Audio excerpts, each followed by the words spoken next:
You ever feel like you need a nap right after eating? It's like, seriously, you just had lunch, and suddenly your productivity is out the window? Why does this happen? Is it the food? Your body? It's an excuse to skip work. Let's get to the bottom of this. You just ate a big bowl of pasta. Delicious. Yes.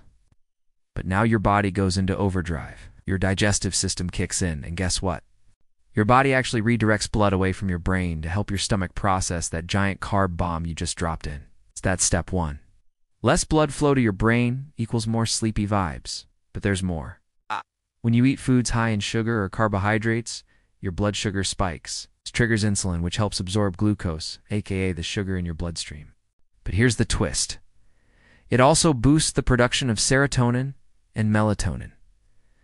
Yep, the same chemicals that help you sleep. So now you've got less brain, blood, and sleep hormones flooding your system. You're basically turning into a human sloth. It's not just you being lazy, it's science.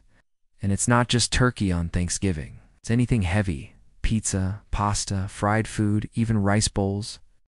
Feeling sleepy after a big meal isn't about willpower. It's a biological response. Your body has a lot to digest, both literally and figuratively. When we eat, our body goes through some serious changes. The food you eat gets broken down into nutrients, and then, depending on what you ate, your body will redirect energy to different areas. For instance, carbs turn into glucose, which is like the quick energy version. Your body will use that for immediate fuel.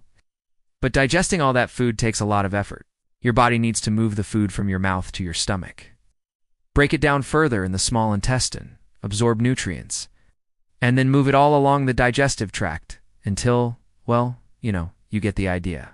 And it's not like a one-lane highway. All these processes are happening simultaneously. When you eat, especially if it's a lot of carbs, your body is like, hey, we're getting a lot of fuel here. So let's focus on digesting and absorbing all these nutrients. That means your body moves extra blood flow to your stomach and intestines to help with the breakdown and absorption process. At the same time, those carbs you ate trigger a spike in insulin, which helps push glucose into your cells for energy. Don't get me wrong.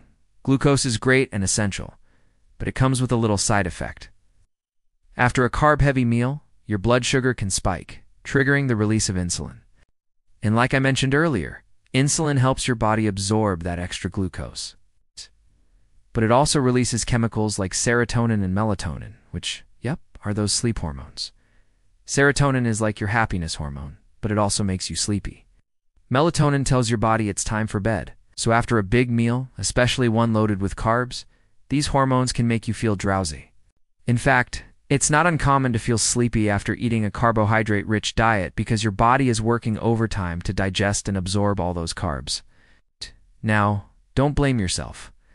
It's not like you have the willpower of a toddler. It's just science. And hey, it's not just about carbs. Protein and fat take longer to digest, so they can keep you fuller for longer, but also might make you feel sluggish for a bit. So the next time you're planning a big meal, remember your body needs extra energy to digest all that food. So maybe pace yourself, include protein and fiber, and skip the second soda. Yeah, science can be fun. Now that you know a little more about what happens to your body after you eat, you can make informed choices to feel better. Knowing is the first step to taking control. Your body is smart, but it needs your help. Because when you understand the science of how you function, you can actually hack your energy, focus better, and yes, avoid that dreaded afternoon slump. So next time you feel like crashing after lunch, now you know why. Hit like if this blew your mind just a little, and subscribe for more weird science hiding in your everyday life, because science is everywhere.